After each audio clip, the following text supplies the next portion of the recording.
Hi, everyone. Welcome to this Debating Africa panel discussion. Today, we are talking about Africa's booming creative digital economy, which offers not just a showcase of the continent's abundant creative and cultural heritage, as well as a sustainable income for creatives, but also economic growth and development for the continent. With digitization providing access to world markets, the opportunities for growth for performers, artists, filmmakers, musicians, and others are virtually limitless. And today, we are going to be looking at the sector and what it offers for Africa's youth. I have two panelists today with me, and I will ask them to each make a brief introduction and also just expand on how they are involved in this space. I'll start with you, Sandra.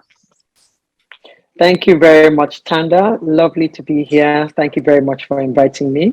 It's also a pleasure to be on this panel with Victor. Very nice to meet you, Victor. In terms of who I am, again, my name is Sandra Oyewole. I'm a partner with the law firm Olajide Oyewole LLP. We are part of an independent group of law firms that, under Swiss Foreign, are affiliated with DLA Piper Africa, which is also part of the global law firm DLA Piper. As a partner, I lead two main practice groups. That's the Intellectual Property and Technology Plus practice. I also lead our Employment and Global Mobility practice. The core sectors that I tend to work in are media, sports, entertainment, and technology. I lead a team of very passionate young lawyers, and I'm very happy to be part of this panel this morning. Thank you so much, Sandra. Victor? Thank you so much, Tanda, and I'm happy to be here and good to be on this panel as well. It's an area I consider an area of passion, and good to see you too, Sandra Oyewole. My name is Victor Mark Onyegbu, and I lead grants at Africa No Filter. I also oversee arts and culture, the arts and culture portfolio at Africa No Filter. Just a bit about the organization. Africa No Filter is a donor collaborative. We are funded by big philanthropies and foundations that are out to shift stereotypical narratives about Africa and within Africa. And so that's our mission, our core mission as an organization. And we try to work on narratives about Africa and within Africa through grant making, through building the community or the ecosystem, as it were, of storytellers, and also through research and disruption activities. So these are the four main pillars through which we carry out our mission. But our vision is that at the end of the day, in the long run, we would have an ecosystem that has been so empowered to continue to shift stereotypical narratives, negative stereotypical narratives about Africa, even without the intervention of organizations and institutions like ours. And so our core aim is really to empower the ecosystem to take on that mission themselves and drive that message themselves across the continent. And hopefully we would see an Africa that is better perceived, by the rest of the world, and of course engaged with in a more reciprocal, mutually respectful way, with the rest of the world. So that's our mission, and that's what we're looking forward to. And so we are very big players in the creative industry space, and that's how we are related to this space. We work primarily in media and arts and culture, because media and arts and culture produce the content that really shapes narratives about a place, that shapes the stories about a place. So they produce or provide and distribute the content in much, efficient ways, much more efficient ways than several other sectors. And that's why we are narrowly focused on media and arts and culture. So happy to be here. Thank you so much, Victor. That was wonderful. Okay, so Africa's creative industry represents a potent instrument that could grow the GDP of African countries and pull the continent's youth out of poverty. These are the words of Professor Benedict Orama, president of the African Import-Export Bank. So let's do a comparison. What is Africa's creative economy potential? And I think the question that I sent is, why are we lagging behind? But that may be unfair. How do we actually compare? Let's establish that. Sandra? Thank you very much for that question, Tanda. And maybe we should start with understanding what exactly the creative industries are. And it's so vast, it's so huge. In your introduction, you mentioned a few. I mean, you're looking at fashion, music, film.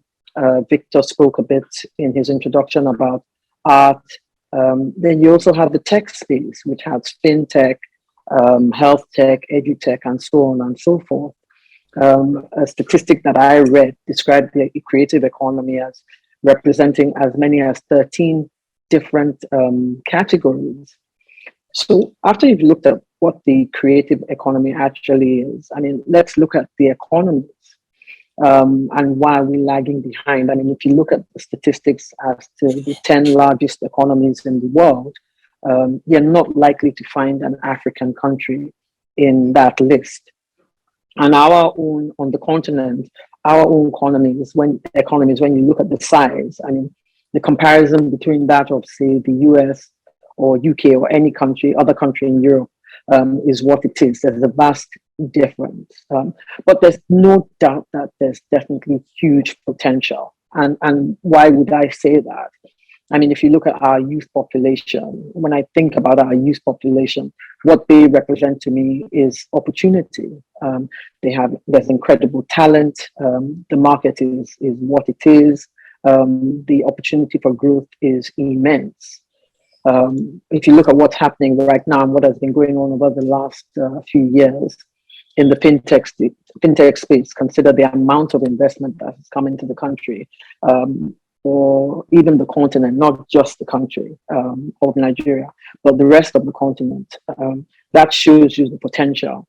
You look at the film space, Netflix, Amazon, Disney Plus, HBO, they're all on the continent, partnering with our filmmakers.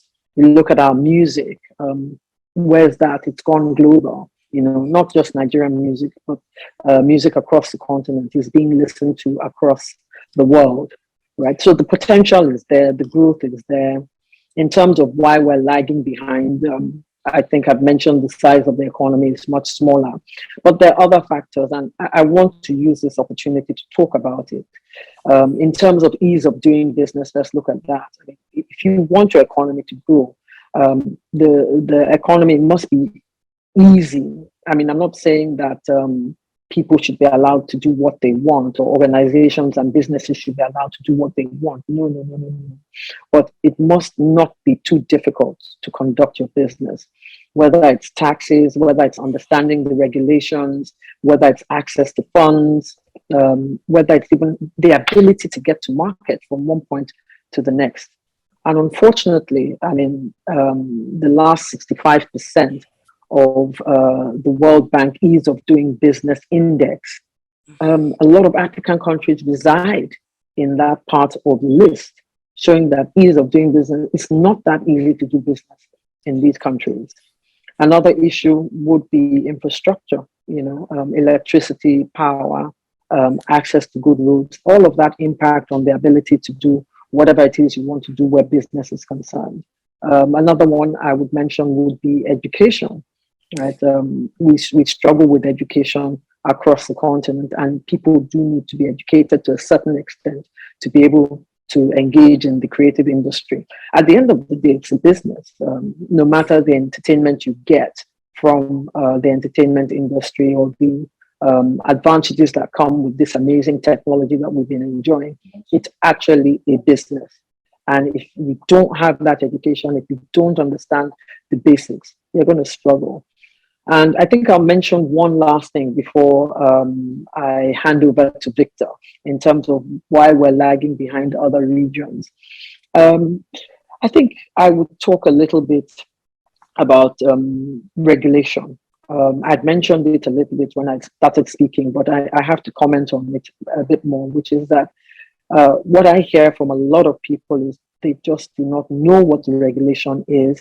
And even if there's regulation in place, it's not immediately clear what exactly it's demanding from you. So regulation is what I would round up with in terms of the lack of understanding of what it is. And sometimes regulation actually impedes innovation. And we need to avoid that on the continent at all costs. So I'll stop there. Thank you so much, Sandra. Gave us a lot to think about there. Victor, you would, Sandra just spoke us through some of these challenges. You would have practical experience of these challenges. Do you have anything to add here? I mean, it's very difficult to add to what Sandra has said already because she's practically covered it all. You have. But I mean, I could just emphasize on the fact that she made reference to the population, the population resource, the human resource, and the manpower resource we have in Africa. Statistics show that by 2050, Nigeria alone will be hitting about 400 million people, 65, 70% or more of that, are young people between the ages of 18 and 35. I guess besides Asia, Africa by 2050 would have the largest population of the working class people, like people who are able to apply their strength and their services and intellect, to producing value for the economy, at a young age. And I think that's a very huge resource. And lots of African countries are still kind of grappling with what to do with the huge population, with the huge human resource that we have, really. And I think that's where the creative economy comes in. There's a huge potential for these people, to apply their skills and their talents and their intellect within the creative economy. But just like Sandra pointed out, there's a whole lot of gap. There's a skills gap, there's an infrastructure gap, there's a policy gap, and these are all areas that African countries should begin to focus on. You see a lot of African countries still approach regulation and policy from the punitive perspective rather than the enabling perspective, right? And so certain things go wrong, and then you see knee-jerk responses. You see the responses in Nigeria, in Ghana, a couple of other countries. We all know what happened when Twitter, deleted the tweet of the president of Nigeria, and there was a bit of knee-jerk response around that. I mean, there are pros and cons to the reaction, but I still see largely, reactionary regulation on the continent, and that should not be the case. And so if we are to take advantage of the potential that the creative economy has and the potential that we have in our manpower resources, then there needs to be, a more thorough thinking around, how we design our policies to be more proactive and to be more enabling rather than to be punitive and to stifle creativity. And so that's perhaps the bit I could add to what Sandra has already elaborately explained. Yes, very beautifully stated there. And your contribution was very needed, Victor. Thank you. Thanks. Let's talk about the youth unemployment issue, which you touched on there, Victor. I'm going to come right back to you. Can the creative economy help us address the shortage of jobs and employment on the continent? And is there an understanding, do you feel at a policy-making level, that this industry could be a way to address the unemployment crisis? Definitely. I mean, I just touched on that a little in my last response. There's a huge role to play for the creative economy to address job creation and youth unemployment. It's expansive. The creative economy is really, really expansive, and lots of players in the creative economy are young people. The job creation potential of the creative economy is massive. Recently, we've seen the amplification of the value of the creative economy. I give you an example. In Nigeria, sometime in 2013 or 2014, the GDP was rebased, and there was more acknowledgement of certain activities within the economy that used to be regarded as informal, like in the informal sector. There was more acknowledgement of their contribution to the GDP, and that alone shot up the GDP of Nigeria in totality to become, I guess, the largest economy in Africa, to be acknowledged as the largest economy in Africa. And when you break that down to the details, you would see there was a massive contribution from the creative economy. There was lots of activities acknowledged in the film industry, in the music industry, and a whole lot of areas that within the creative economy that we're totally blind to. Policymakers were totally blind to or totally neglected because there was absence of data and statistics around it. So the creative economy tends to be very much disregarded. But when you pull the statistics together, you pull the information together, it begins to make sense how massive and the potential of that sector to sort of create jobs. The COVID crisis that happened was a bit of a blessing in disguise, because we saw lots of artists, lots of creatives go online and take advantage of virtual platforms and digital platforms and digital infrastructure, even as scarce, as difficult it is to access digital infrastructure. But the few who could take advantage of those that they could access, made a lot of impact with that. We saw, a lot of activities pivoting online. We saw payment platforms cashing in on that, because of course there was very few physical activities, and so lots of activities had to happen online. People still had to pay for the consumption of creativity, right?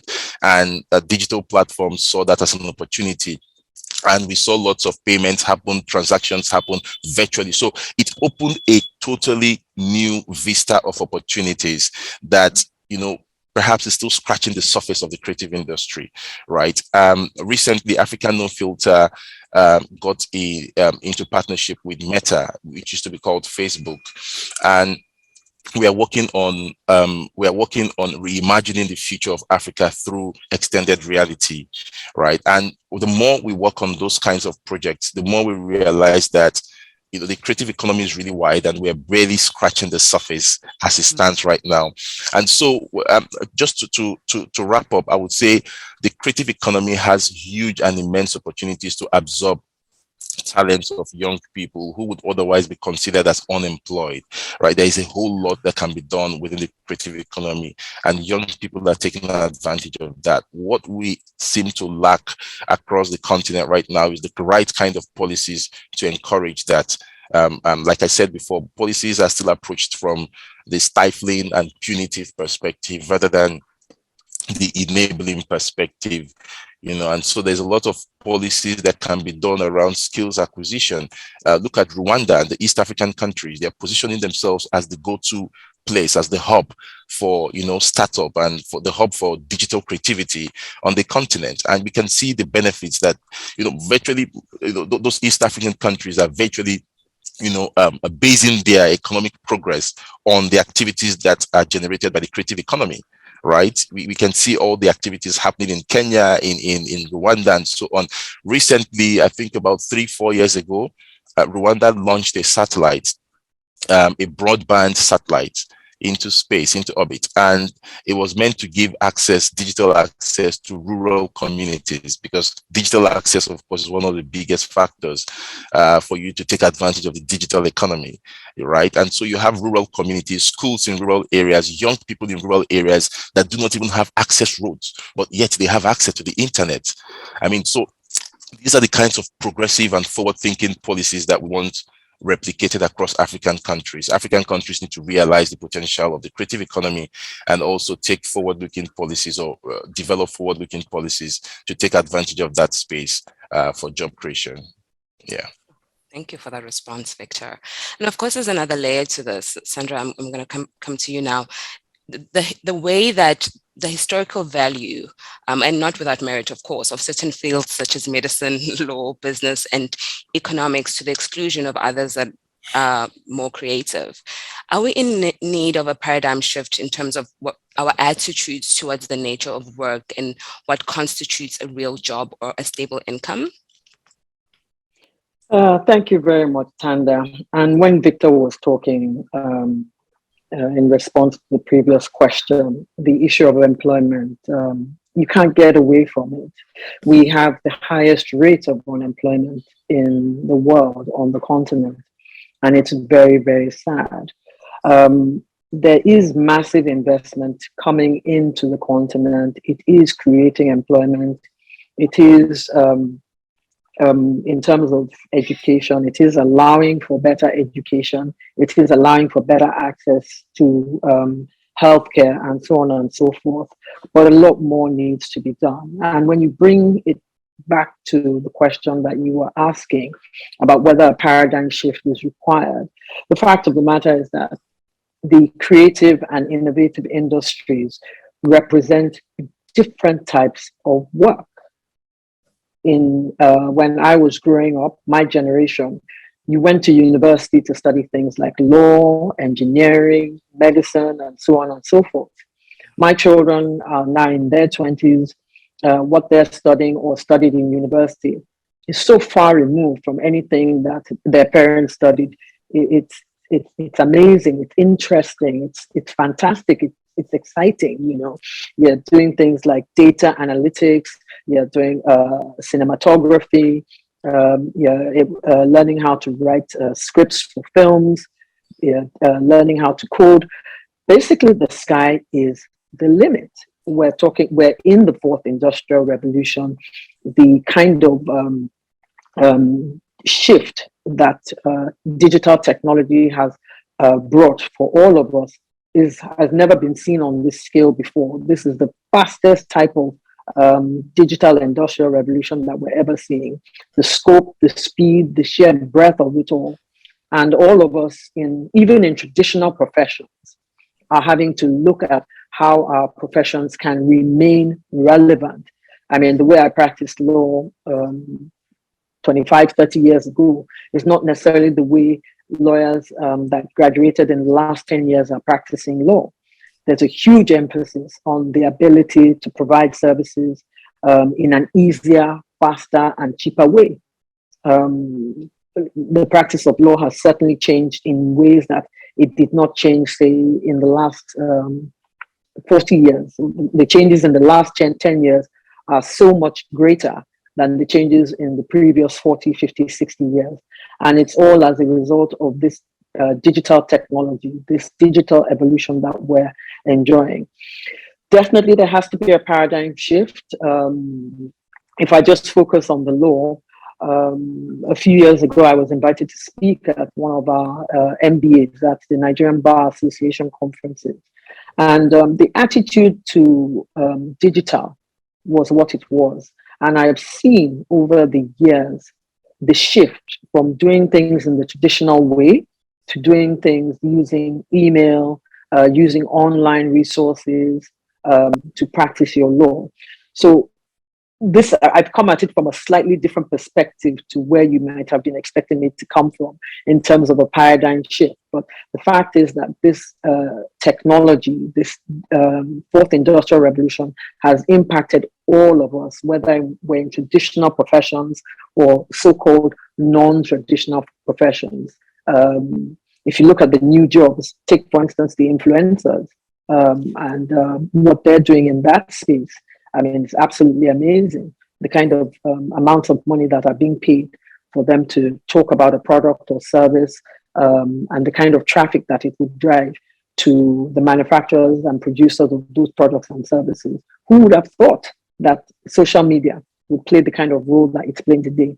Even the platform owners did not imagine that, take for instance, Nigerians, that we would use Instagram in the way that we use Instagram to sell our products and services. I mean, it's absolutely amazing. That paradigm shift is needed. It's happening. And yes, most certainly it will impact and is impacting on our employment situation across the continent. Thank you, Sandra. And you're right. I didn't expect you to head in that direction, but I'm so glad you did, because I don't know if I've thought of it that way, that we're all being impacted by this. And if one wants to be relevant, no matter what industry you're from, you're having to adapt to the current climate. And you touched on the issue of influencers, and I remember there was a time when everyone thought, oh, this is a fad. This is a fad. The whole influencer thing is going to go away. And, almost like a panic mixed with a little bit of envy, I think. Like, surely this is not how people are going to make money. And now everybody is becoming an influencer. It really is changing.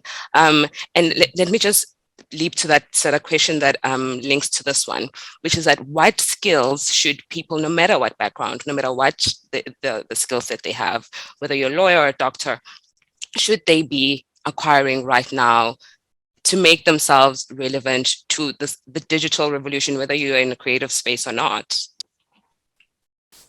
Victor. Is that for me or Victor? Victor, I'll come to you. Okay. Thank you so much. And I just wanted to chime in on also what Sandra said. with regards to the last question before I talk about this one.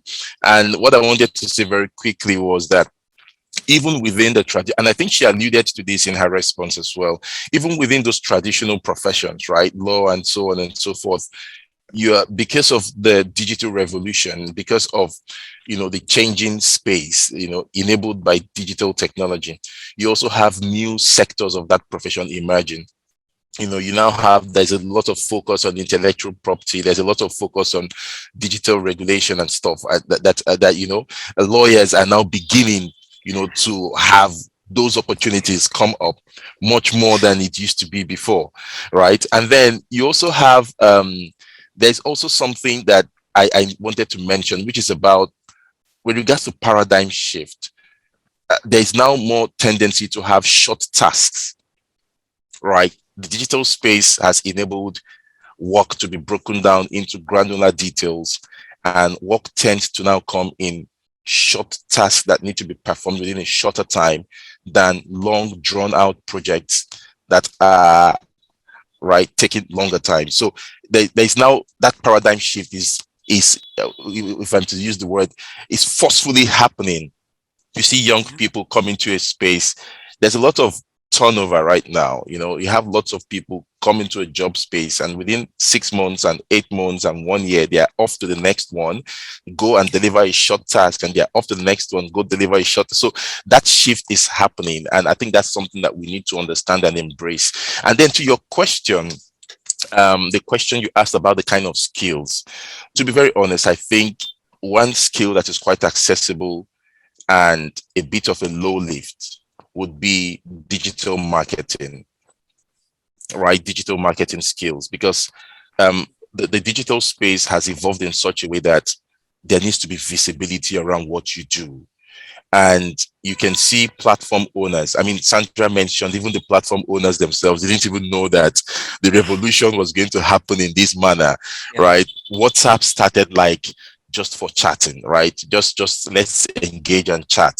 So right now you have services on WhatsApp that enables you project your business and add visibility to what you do. You know, so they've got the business, WhatsApp business solutions and business tools and all of those tools that enable you to sell, right, and market your products. So I think platform owners are also realizing the need for visibility and to create enablement for visibility, right? So for the users of those platforms, you have a lot of marketing tools and visibility tools integrated into Facebook, which used to just be for connecting with friends. You know, you have all of these platforms, TikTok and the rest, transforming, you know, as the times go by. And so I think digital marketing is one very important tool or important skill that people need to familiarize themselves with, especially within this digital space that we find ourselves. Yeah. Thank you, Victor. Tanda, can I come in there? I want to Yes, please do. comment on the intellectual So you're property. laughing. Yeah. Sure, of course. So just to touch on that very, very quickly. I mean, intellectual property is one of the most exciting areas of law that you can practice. And it has been there for decades, if not centuries. No doubt that more lawyers are coming into the space, but there have been intellectual property lawyers operating, particularly in Nigeria, for decades. The same thing across the continent, because it is an African practice, and we have IP practices across the continent. So just to confirm that we who have been practicing intellectual property have been doing so for many, many years. Okay, I'm so glad you I'm so glad you said that. You were like, okay. So I'm actually gonna move on to, because we're on this topic and I find this so fascinating. I did a proper Google to understand NFTs, because for the longest time, what is this? So it stands for non-fungible token. These are one of a kind digital assets that can be bought and sold like any other piece of property. They have no tangible form of their own. They can be, they're kind of like certificates of ownership. Maybe I'm doing this wrong. Can you please help us understand what NFTs are and whether they're passing fad or viable revenue stream for African artists? How do you see this unfolding, Sandra? Thank you very much, Tanda. And NFTs, non-fungible tokens, are part of an emerging technology that some of us are also still trying to understand. You're absolutely right. Your introduction to the question did touch on it. Um, in my office, I have an NFT expert who's significantly younger than me. I didn't think I needed to hurt my brain by trying to learn all about it, but it is essentially what it is, a non-fungible token that is purchasable online. How are we using it in the creative space, right? So what are our clients doing? NFTs represent the opportunity to secure exclusive tickets, to secure exclusive content, to secure access to our clients' music and films and memorabilia. It's still something that I personally am understanding. Is it here to stay? I'm looking at it from the business perspective. When you look at the kind of organizations that are or involved in the space, whether it's sports companies like Nike and other serious big investors across the states, when you look at the Nigerian NFT community, which is really huge, when you look at the way artwork is being sold, when you look at the fact that the first tweet was sold for, well, I'm not sure whether it was hundreds of thousands of dollars or some millions of dollars. There's a lot of money being pumped into it. It's using online contracts. So that creates work for us as lawyers. We're definitely excited about that. It's a secure asset. It's evolving. One of the advantages of being part of a global law firm is that we have access to information firsthand as it's coming out. And what we're understanding from the US, this came in yesterday, is that the licensing, the terms of licensing are beginning to evolve and change. We're doing our best to understand what the licensing terms are so that we can actually advise and represent our clients properly. It's still relatively new for us on the continent. We're watching what is going on in places like the States and Europe, and we're definitely jumping in and embracing it. I personally am advising caution and to be conservative, right? But at the end of the day, you give the advice and the client does what it wants to do, which is absolutely fine. It's their prerogative. And we're definitely sticking our tools into that space. And I think it's here to stay. I think it will evolve from where it started. It has actually already started to evolve. I think it will actually evolve from where it is to where it is today. One big problem that we're finding is people not understanding that the creation of NFTs typically involves intellectual property. So what our brand protection team is having to do is to engage with the marketplaces to let them know that, look, this has been used without proper permission and so on and so forth. So copyright plays a huge role. Copyright and trademarks play a huge role in the creation of NFTs. And it's incumbent on the creators to understand that you do need permission for use of the underlying intellectual property before you actually use it. And if you don't get that permission, then you run the risk of your NFT being pulled off the marketplace or not even being able to utilize the NFT as you thought you could. A classic example, and I'll end with this on the IP, is not on the continent. You had a group of people that purchased a book, and they thought the purchase of the book would allow them to create an NFT from it, not understanding that purchase of the actual book did not amount to purchase of the copyright in the book. And they spent, I think, about $3 million on that and could not create that NFT that they wanted to create. So I think that for me is the strongest point, which is understanding the IP and its relation to NFTs and the creation of NFTs, and that you do need permission from the copyright owner, from the trademark owner, before you create that NFT and upload it for sale on the marketplaces. So I'll stop there. Thank you so much, Sandra. Victor, I'm going to come to you. What are the conversations that you're having around this? And certainly licensing should be a big topic right now if you're talking about stable income that is as stable as it gets. Definitely, and I agree totally with what Sandra has said about NFTs already. I think it presents a huge opportunity, but there are also risks. Recently, Africa No Filter, my organization, held a we held a Twitter space conversation where we had experts who came to speak about what the NFT means for the creative industry and creative players. Of course, there's a huge potential. You've got the security of cultural assets and creative assets. There's more secured ownership, but we've also seen those security breached. We've seen those breaches occur, and so it's still an evolving space. But one thing that I know is clearly blockchain technology, which powers NFTs, is here to stay.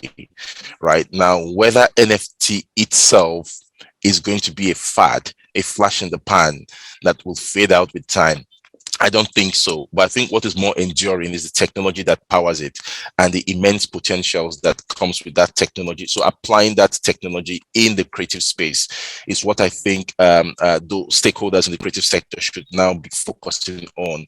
What other uses, what other ways can blockchain technology be utilized both for the benefit of the artist and for benefit of institutions that play within that space.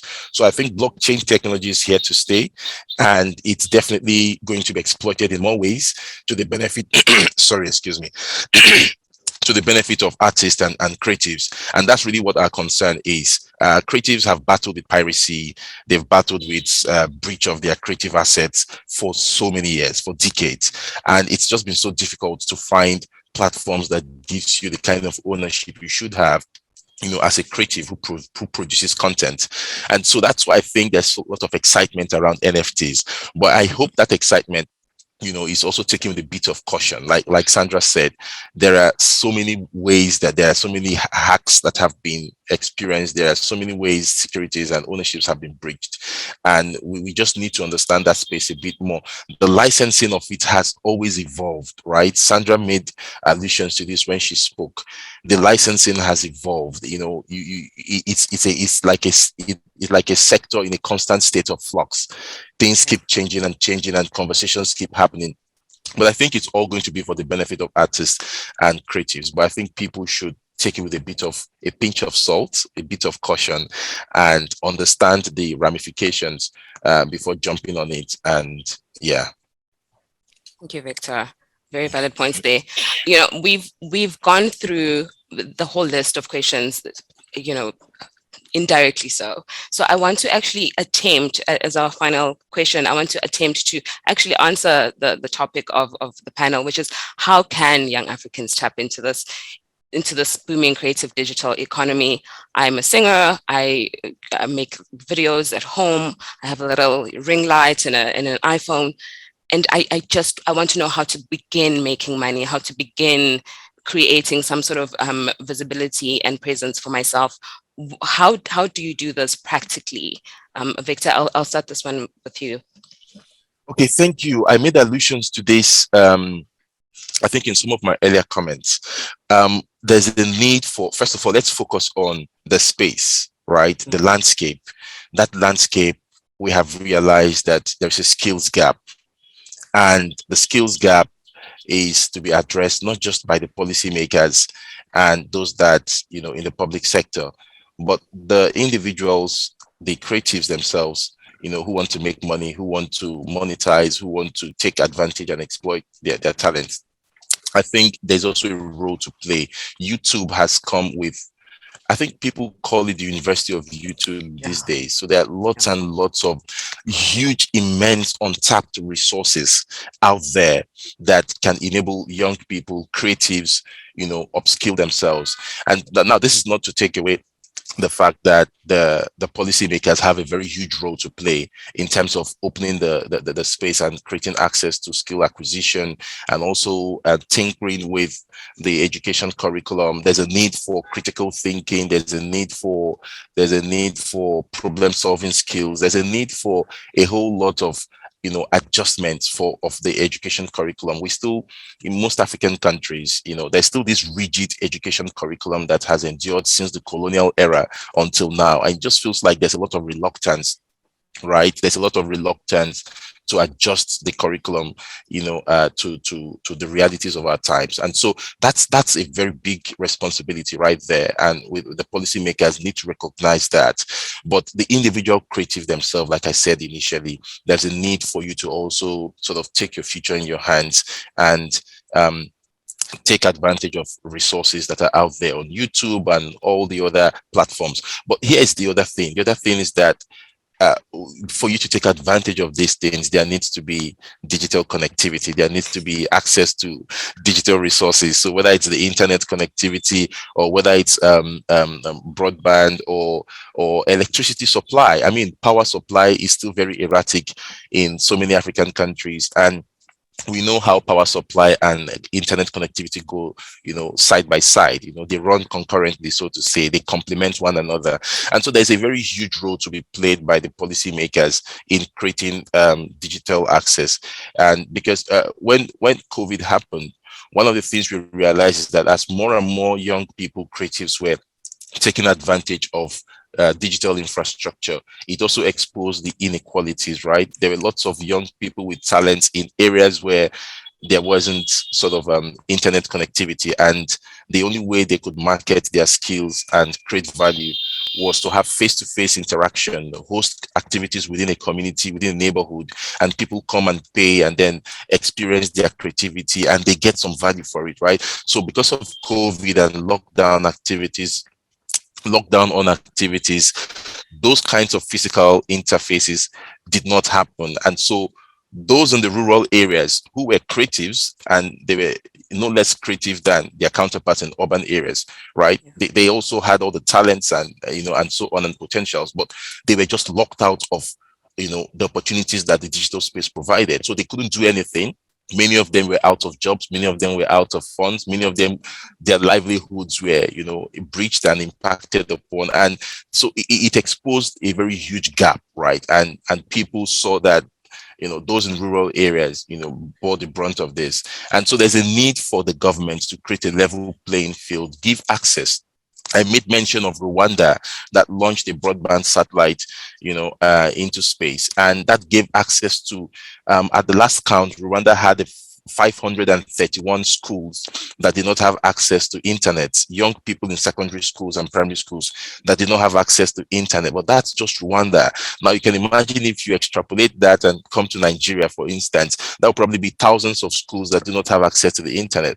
But Rwanda took their future in their hands, and they launched that broadband satellite to give access, because once you have created that access, the rest can be built upon that. It's like a foundation, right? Once you create the access to the internet, you create that digital infrastructure, you provide it, then the rest is history. People will take their future in their hands, and investors will also be encouraged and motivated to come in, and then all the stakeholders will begin to interplay, and before you know it, there's value being created for the economy, and then you're also creating platforms for young people to, aspire to whatever future they want to aspire to. And so there's a need for the government to play a huge role. Sandra made mention of ease of doing business. Once this infrastructure is provided, it also feeds into how easy it is to do business, how easy it is for investors to come in and take advantage of these things and build upon these platforms and foundations.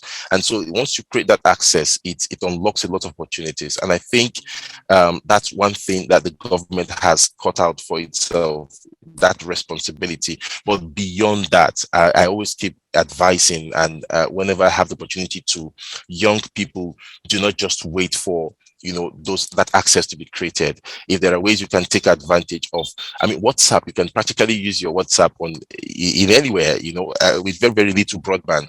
You can make use of WhatsApp, and there are lots of tools that I think that young people have not started taking advantage of, even when they have access to them. And so there's a lot of knowledge and paradigm shift that needs to happen. People need to understand that the digital world or the digital technology has sort of democratized opportunities to a very large extent. There's still some work to be done, but opportunities have been democratized. You can have easy access to opportunities that somebody in any other part of the world can have access to, and it just increases your chances of improving your livelihood. And so, yeah, I'll stop there for now. Thank you, Victor. So many strong points there. I wouldn't even know where to begin. So, Sandra, I'm going to come to you. Whether at a policy-making level or at an individual level, how do we make this happen? How do we empower young Africans to be able to take advantage of this space? Thanks, Tanda. And the way you opened the question, when you were talking about that singer, wondering how she could make her career a success, it really struck me because that's what we find ourselves advising on fairly routinely in my office. And the first thing that I would say, and I'm going to come at it from the individual perspective, is that success is not overnight. Anybody that's successful and remains successful, it's hard work.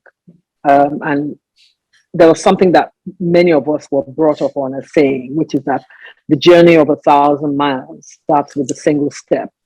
And you have to take that steps and those steps on your journey to success. The first thing is to realize is that your talent, your intellectual property, it's an asset from which can be exploited and you make money. But making money is all about understanding that it's a business where there's systems, there are processes, there's strategy, their employee issues, their regulatory issues. You have to understand all of that. Where's the market for your kind of music? What is the demographic that enjoys your music? What is the earning capacity of the people that would enjoy your music? Is it teeny boppers who are reliant on their parents, or is it the parents themselves, right? And for you to understand all of this, you do need advisors. If I have a headache, I know which doctor I would go to. If I have a pain that's persistent, and I'm told that it is something more serious than a headache that requires a painkiller, then I know which doctor to go to. So you do need those experts to guide you. So whether it's accountancy, whether it's legal, whether it's tax, whether it's even management, as a singer, you can have both the personal and the business manager, because as the singer, what you want to do is to create, right? And you don't want your creativity interrupted. One may ask, all these different consultants are going to require money. Oh, no doubt about that, right? But you start off with what you can afford. And there's a lot of stuff on the internet that is free. Victor has spoken a little bit about what you can find on Facebook, what you can find on Google, what you can use WhatsApp for. So you have all these tools, right, that you can also rely on. So it's a combination of things that can contribute to you being successful, right? It's not any one thing. You have to put in that effort. You have to put in a lot of work. You have to understand that your voice, your ability to write and compose songs, all of that are assets, which for you to monetize, you have to be able to exploit. And for you to exploit, you have to understand where your market is. And for you to understand where your market is, it's all about the business processes. So that would be the answer that I would put on the table to this particular question. So it's a combination of things, and there's a lot of work to be done. And just out of interest, And Sandra, which okay. oh yes, Victor, yes. I just wanted to add something very quickly, which I forgot See. to mention when I was speaking, which is the role that investors can play in this space and how that benefits the creative, the average creative out there. And I think the government, sorry, I keep talking about the government, but I think there's a huge role that they need to play, which is often neglected, sometimes neglected, right? Let's take example of the streaming platform, music streaming platform, Spotify. I was speaking with a friend of mine who is an A-list artist in Nigeria, a musician, and he said that usually before Spotify, because Spotify came on board and began to show statistics, give artists this access to statistics of where their musical content is consumed the most. And so they could see the analytics, very clearly. And that wasn't the case before. And so artists, Tiwa Savage or Davido or whomever, can just come with an album today, and tomorrow they think they need to go to Canada and go on tour in Canada and United States and perform there, because they think that's where they should be headed. That should be the direction. But you see, Spotify has come and shown that you can actually drill down into the data and statistics and see that 10 million downloads or 10 million streams, live streams of your music were done in Uganda, and you have no business going to a country where there were probably just few thousands of streams or of live streams or downloads of your music. And so these are things, these are information that they need to make business decisions. And he told me, look, he was planning a European tour, right, to go from one European country to another, to go, but he decided to rather go to Uganda and Kenya, because he saw that the statistics showed him that millions and millions of fans were out there waiting for an opportunity to see him and listen to him live, much more than you had in European countries that he was planning to go spend twice the same amount he was going to spend traveling to Uganda with his band and going to perform. And so you can see how that information alone has transformed his business decisions. And that has been made possible by the fact that Spotify came on board in the continent and provided access to information that were a little bit unreachable by these artists before. And so I think there's a need for us to encourage investments and investors to come into the continent, because it unlocks a whole lot of opportunities. They come with the services that they provide and all the opportunities that they come with, and artists can take advantage. And this is just looking at the music industry. You can also replicate this in the film industry, the fashion industry. There's a whole lot of, in quotes, Spotifys that we could have in all of these sectors, playing different roles and providing different services that the creatives can take advantage of, can leverage on, and make better business decisions, make more revenue for themselves, and create more opportunities for emerging ones coming behind them. And so that's what I wanted to add. Thank you, Victor. I think that was really important to add, because I can remember in my lifetime a lot of South African artists touring. There was just this obsession with conquering America, conquering Europe, and it didn't always pay off. It's so true. It's so true. Sandra, just to wrap this off, I wanted to ask, where, if you could make a prediction, where do you see this boom localizing? Is it music, is it movies? I know we're doing really great in terms of music. If you could make a prediction. Well, I'm very, very fortunate because practicing the media, sports, entertainment, and tech space, we get to see what's happening. As of right now, the trends are there's a lot of money coming into the film and TV space. So as I mentioned earlier, you've got your Netflixes, Amazon, Disney, and what have you. And you also have investors on the continent that are pumping money into the film and TV space. These sectors, as they were, are being run even more professionally. So investors are seeing the return on investment. With the influx of investment, employment is being created. So the spending power is also available, because if you're creating content, you need people to be able to buy it, right? So if you have the spending, if you're employed and you have the spending power, you can actually pay for it. So the trends are upward where the film and TV sector is. The film and TV sector tend to follow the music sector, and the music sector has exploded. It's been phenomenal what has happened to our music, particularly Nigerian music. But let me talk also about music from other parts of Nigeria, other parts of the continent. If you look at a band like Sauti Soul, they did really, really well. During the pandemic, they had a lot of virtual concerts. They were meeting with their fans online. What did the pandemic do for a lot of these artists? It caused a lot of them to look inward, and the creativity, what came out was absolutely amazing and incredible. And that allowed them to reach fans in a different way. Touching on what Victor said, Victor is absolutely right. Everything he said confirms data is the new oil. And with the data, you're able to better understand where your market is, etc. So just circling back to your question, funnily enough, I would say that it's data that is exploding. And in all the different sectors of the creative and innovative space, if you're focused on the data, that will guide you in terms of where your business actually is, where the investment actually is, where the market actually is. So it's actually data that I would hold on to.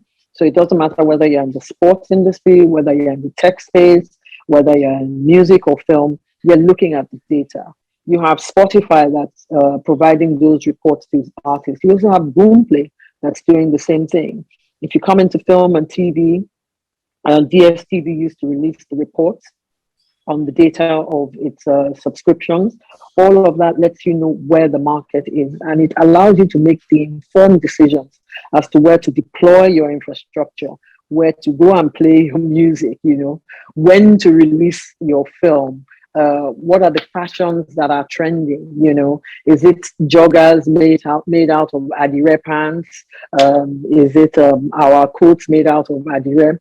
You name it. So all that data is there as a result of these platforms. So I would say that it's data for me that does it. So I hope that to some extent answers the question. No, it did, Sandra. You're always throwing me off with your answer. I love it. It's so much fun. But what I love about your answer as well is that it's so empowering. It's so empowering. The information is there. You can research this yourself. Certainly at the beginning of your career, you can find this stuff out. Thank you guys so much, Sandra, Victor. I could talk about this for hours and hours. You guys are so cool and so fascinating, and I wish I had your jobs. I wish I could just talk about creativity and that sort of thing all day. But thank you so much. Thank you. I would love to have this discussion again. Thanks for having us. I'm so happy to have shared the stage with Sandra. I enjoyed her thoughts, and they also threw me off as well because she's bringing a totally different perspective to some of the things that we thought we knew. And so thank you so much, Sandra, and thanks for having me, Tanda. Thank you, Victor. On my part, it was indeed a pleasure, Victor, to share this panel with you. I absolutely loved everything you said. It's nice to see someone who's really genuinely passionate about this space, and it shone in your responses. Tanda, the moderation was fantastic. I love the way you presented the questions. And if I may be permitted to say, I'm really admiring your hair and the way the headphones that's Exactly. I wish I had something I could rest my head. I just threw this on. I didn't think about it at all. And we're up for part 2. We're definitely up for part 2. Please, absolutely. Sure. Thank you. Thank you, guys. Thank you. Goodbye. All right. Have an amazing day. Take care. Yeah. Thanks. Bye-bye. Bye.